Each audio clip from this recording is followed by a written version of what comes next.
Hey guys, I wanted to do a video for you guys today about more of a budget style tent here. Now I did get the upgraded one, the Sirius 1 Plus, which is a little bit more expensive, but the one that doesn't come with the electric parts in here, which I will talk about in a little bit, is a little bit more budget friendly. I just put this on yesterday with the help of a friend. For most applications, this will work fine as long as you don't have this super low profile rack like this Pro Speed rack. That one is just going to be so low profile that you just need to use one of their mounting points or like a Sherpa mounting point and you'll be fine. I haven't put the actual crossbars on yet. Maybe I will potentially do that, but as of right now, I haven't done that. But that being said, let's go ahead and open this thing up because I am excited to show you guys. I've opened this up and left it open for like a day, and it was actually really nice. Went inside, very premium for the budget.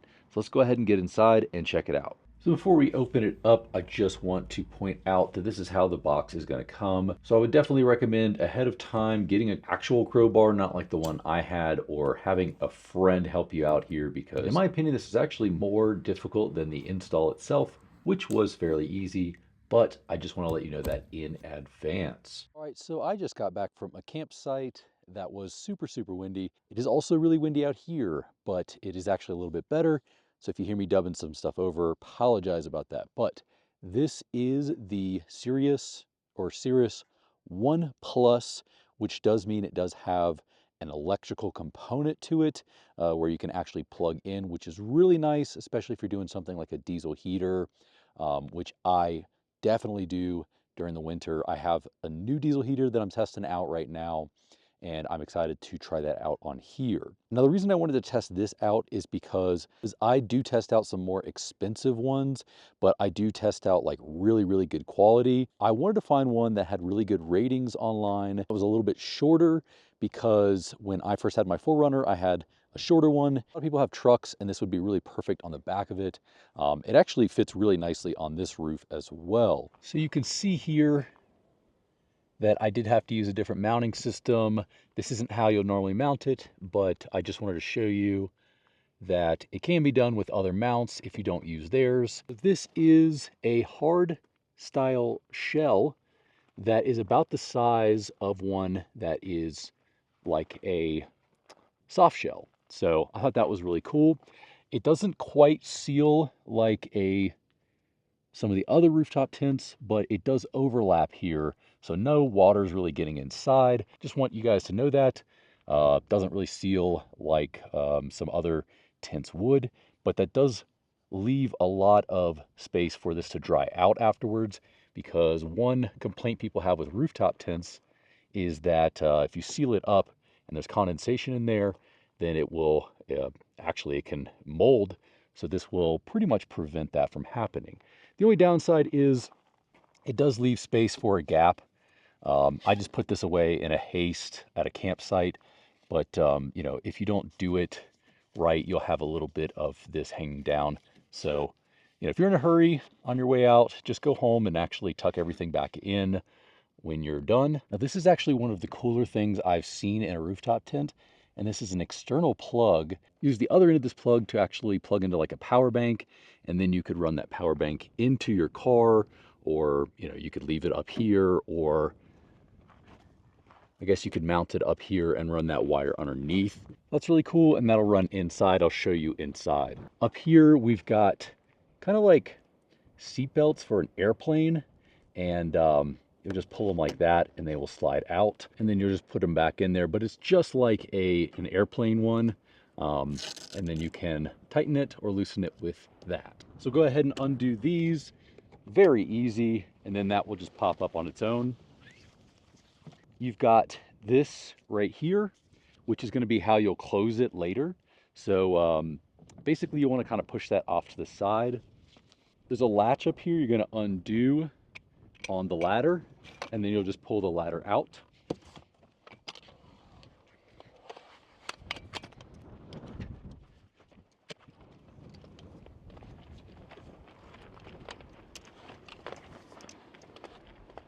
Now, I hadn't seen this in any other one, but it is cool that it has the red and the green on here, so you can know when it's like actually locked into place here. So right beside the ladder, You've got your shoe bag here on either side. And this is nice. It doesn't have to be your shoes, but having that little net at the bottom, like if it's snowing or raining, it'll just drip out. Here's your rain fly. We'll go ahead and grab those, which are the poles. There's going to be 2 in the front and 2 for these side windows here.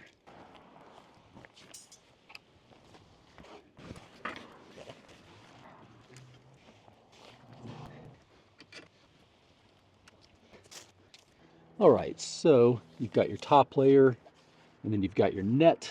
I have put both of them up, but let's go ahead and take a look inside. This is the window closed. Here is the window open. You've got your skylight up here. Now you still do have your rainfly, which runs the entire length up there, so you're getting some air just from like draft coming in, but it's not completely out. You may be able to take the rainfly off, but never really done that in any tent, and I don't see a reason to. It's nice to have that extra light. So on a rainy day, you could still have your door open and have light coming in. So you've got some pockets over here, really nice for your phone.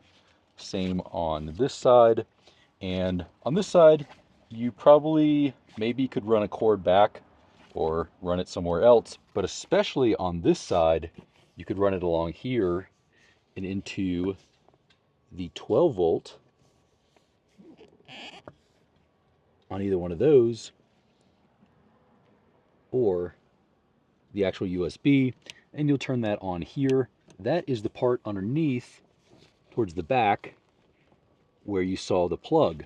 Now, you could also, if you really wanted to, just run it down there if you didn't want to use that plug and just plug it in that way. That's how I would typically do it on a tent like this. You've got that there. When it's cold, you can really tuck that away. But this is super cool, and I really like this because it will run, it could run your diesel heater or something like that if you wanted to just put your heater on the other side of here, or you could, charge a number of different things at night as long as you had something plugged in. I don't have a power bank plugged in, so nothing's changing there. I will probably just keep those closed when I'm not using it, especially like earlier this morning when it was super, super windy and there was dust coming in, so I'll just go ahead and keep those closed. You do get a light as well that goes up on the top here. There is also another one of these that will go down underneath the tent itself, which is great for being around the camp. You've got a pretty comfortable mattress here that also does have this layer. This is sort of a woven kind of fabric piece here. It's very springy, and what this is going to be great for is, I guess it will to some degree add a little bit more cushion, but it is really nice because if you have a mattress directly on this and you get condensation underneath here, it doesn't dry off really easily and you can get mold. This is going to be a breathable layer underneath that will help a little bit with that. Now, I think this is a very comfortable mattress. I've slept on way, way worse than this, and I have slept on better. If you really wanted to, you could probably get some air mattress in here on top, or you could get a Hest mattress to put on top if you really, really wanted to. I actually do have one, so I do that. And since this is black, I will say it does get some dust and stuff on it, but it's really easy to clean off. Honestly, after a few nights camping in this, not a lot of stuff stuck to it, so that's pretty good there. On this side, there is actually some soft springiness to it. I have seen these where they're raw, just like that plastic on the other side. This is nice to not have that a little bit of cushion. So it's basically the inside, not too dissimilar from a lot of other, hard shell tents, but also not too dissimilar from a soft shell. I would probably put it in a category somewhere in between a soft shell and a hard shell. Now it definitely is a hard shell tent, but it's not one of those, ones that open straight up or just pops off to the side. It does actually fold open. So I would probably put it somewhere in a category most similar to like my iCamper X cover that I had, which was kind of a hybrid as well. I do like that style of tent. One, because that one had crossbars. This one does as well. I have not added those crossbars, but I'll probably do that for winter coming up here because I do snowboard. But I just haven't added it yet because I really haven't needed to. And all that does is go in on the sides of the top. That is the interior of the Nature Nest. High quality and somewhere in the middle budget, but it is still a little bit more budget for what you're getting in this tent. So I would say this would be a good two-person tent. Um, I'm a pretty wide guy, so me and another person I think would be fine. If you were like pretty skinny, you could probably fit maybe two people over here and like a dog or a child. But I'm going to say two persons probably going to be a lot more comfortable in this kind of configuration here. That's going to be true of most rooftop tents, though. You know, even if they say like four-person tent, I usually try to say like two-person. So I think this would be comfortable for a young family, like two people and a child, or two people, a dog, maybe a baby and another young kid. But yeah, that'll probably be the condition there. Now, if you close everything up, this is black out, even with the skylight up there and also obviously the front door open. It is still pretty dark in here. The camera is probably going to compensate for that. It might get a little grainy, but if you put all of these closed, you will have a very dark and quiet environment. You know, with this open and the wind and the cars driving by, it's just going to be a little bit loud. Here is the outside. It's sort of a greenish color. Not sure if it's going to show up, but I guess maybe like an olive drab sort of color. I've got the orange on here, which kind of is the theme on my vehicle anyway, with the big old Bajas up front. That matches pretty good. And then the other color is black gray. So those are your colors there. You can see this is where that plug went in up there. And then whenever you're going to put in your awning poles or tent poles, those are going to go in all of these little holes down here.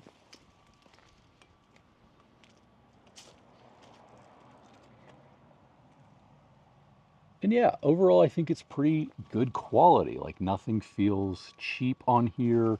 Everything feels really good and links things in really nicely. This is where the outside light is going to go.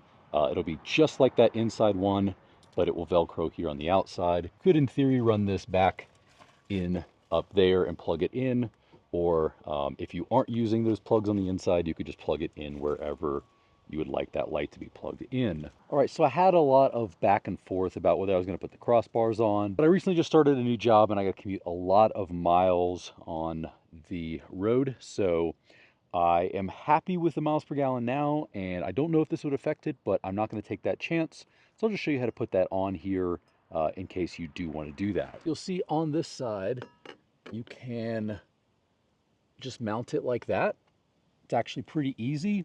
And then there's the crossbar itself, which I'll show you in a second. So here's your crossbar, and it'll just sit like that on the tent and then bolt into the side where the tent has the indention. All right, so let's go over some FAQ that I think a lot of you guys are going to have for questions. So let's go ahead and rapid fire with that. It's going to sleep 2 to 3 people. Like I said earlier, I think more on the 2 side. It's going to weigh 151.45. This will fit a lot of different vehicles, even Forester here, my GX, any of my vehicles that I've driven, it'll fit on that and be able to hold that capacity. It's ABS and aluminum alloy frame. When it's closed, it is going to be 11 inches tall with the crossbars, so a little shorter than that without them. 63 from front to back, and then 48.8 from side to side. When it's open, it's going to be 82.67 from front to back, and then it'll be 47.24 inches tall. This is going to be a 4-season tent made with 420D waterproof and sunproof Oxford fabric and a 310 gram mildew proof and antibacterial polyester fabric. In terms of setup time, this isn't going to be the absolute fastest that I've ever done, but it is certainly not slow at about 15 to 30 seconds. That being said, guys, thanks so much for stopping by and checking this out. I'll drop some links below to check it out, and I'll see you guys in the next video.